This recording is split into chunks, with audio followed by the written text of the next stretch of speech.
I thought the studio was soundproof, but you can hear music over in the ASB office and the band is practicing outside, whatever. Hey, what's going on, guys? It's Mr. Marklevitz bringing you lesson 1.4 on narrative storytelling. Today we're talking about character types and their motivations. Why do these characters do what they do, right?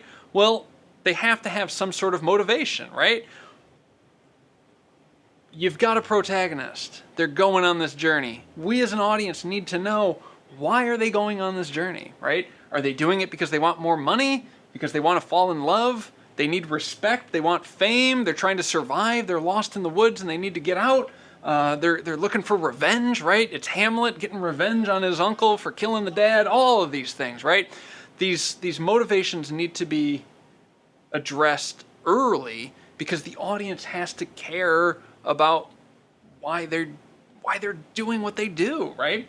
So yeah, that's character motivations. Make it obvious right from the beginning what is motivating this character.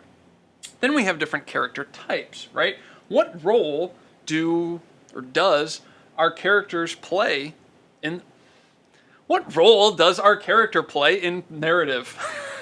That's a sentence, right? Anyway. So what are some examples of these character types, right? Well, we have our protagonist, right? Our hero, the person that we are supposed to idealize or identify with.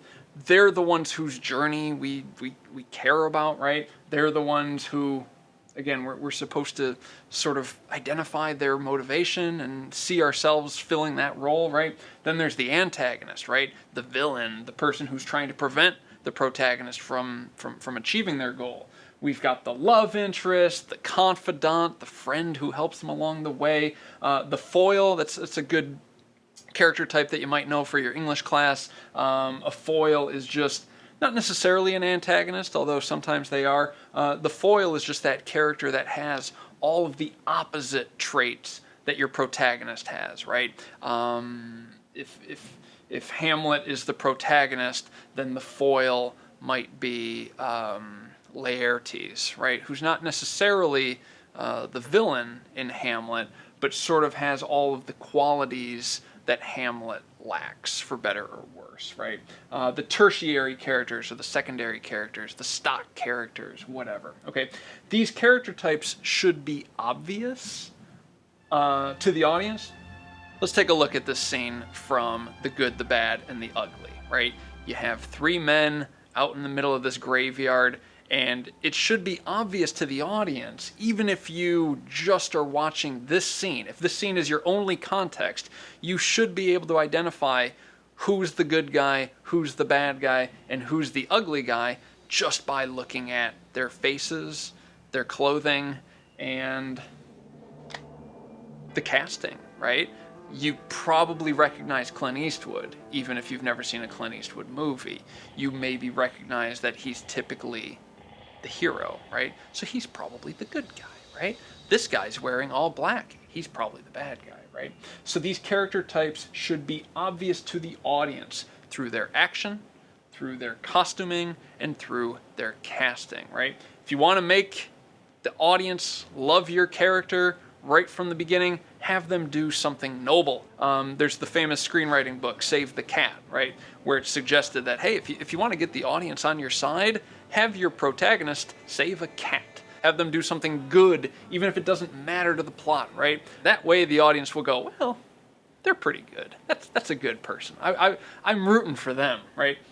So there you go.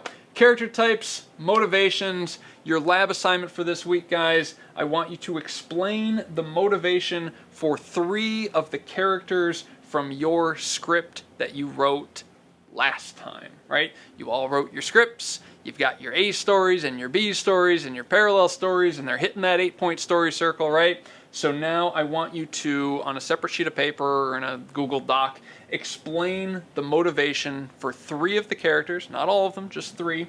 And then I want you to cast these characters and explain what each of those casting decisions brings to the role, right? They can be alive, they can be dead, they can be massive stars, or they can just be, somebody you saw in something once.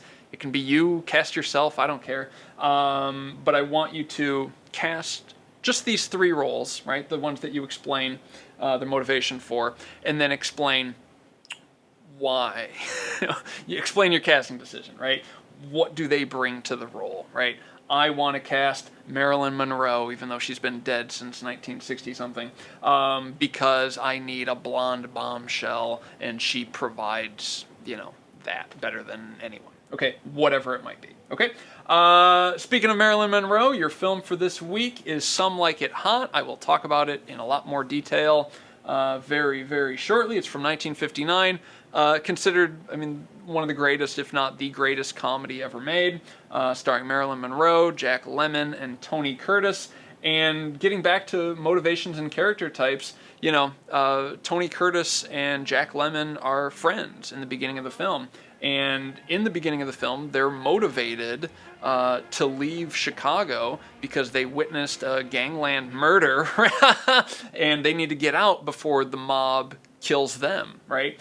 And then on their way, leaving the city, they meet Marilyn Monroe's character, and now the motivation starts to change, right? They are both romantically interested in her, right? And this is going to cause a rift in their friendship, okay? It's a wonderful film. You're going to really enjoy it.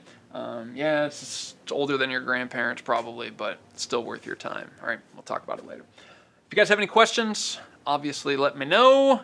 Email me or talk to me in class. Character types and motivations. Thank you for checking them out. Bye.